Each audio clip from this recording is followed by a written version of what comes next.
Hi friends, आज मी तुमच्यासाठी घेऊन आलोय दोन नवीन मोबाईल. ओप्पोचा रेनो 15 प्रो मिनी आणि विवोचा V70 इलाइट. पाहूया याचं कम्पॅरिझन. पहिला तर डिस्प्ले अँड डिझाईन.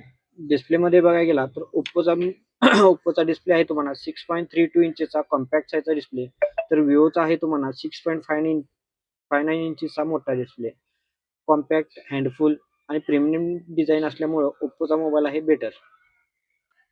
दुसरं म्हणजे कॅमेरा. कॅमेरामध्ये ओप्पोचा मोबाईल ओप्पोमध्ये आहे तुम्हाला 200 मेगापिक्सेलचा मेन कॅमेरा, तर विवोमध्ये आहे तुम्हाला 50 मेगापिक्सेलचा मेन कॅमेरा. ओप्पोमध्ये मिळतो तुम्हाला 3.5x टेलिफोटो पोर्ट्रेट कॅमेरा. विवोमध्ये मिळतो तुम्हाला 3x चा टेलिफोटो पोर्ट्रेट कॅमेरा. ओप्पोमध्ये आहे तुम्हाला 120x डिजिटल झूम, तर विवोमध्ये आहे तुम्हाला 100x डिजिटल झूम.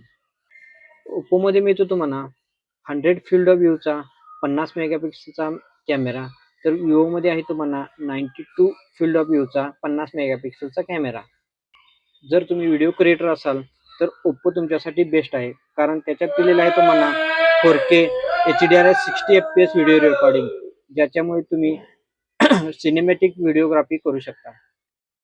तर विवोमध्ये हे फीचर्स येत नाहीत. ओप्पोमध्ये मिळतो तुम्हाला MediaTek Dimensity 8450चा प्रोसेसर. अँथोतू स्कोर आहे त्याचा 20 लाखात प्लस. तर विवोमध्ये आहे तुम्हाला स्नॅपड्रॅगन 8 Gen 3 चा प्रोसेसर व त्याचा अँथोतू स्कोर आहे 17 लाख प्लस. तर इतकेच नाही, तर तुम्हाला विवोपेक्षाही ओप्पोमध्ये AI फीचर चांगले दिलेले आहेत. AI मध्ये बघायला गेला तर तुम्हाला pop out, AI mind space, AI portrait glow असे AI चे चांगले फीचर दिलेले आहेत. म्हणून सर्वोत्तम design, best camera, best AI features आणि बेस्ट व्हिडिओ रेकॉर्डिंगसाठी ओप्पोचा रेनो 15 प्रो मिनी आजच खरेदी करा. Thank you.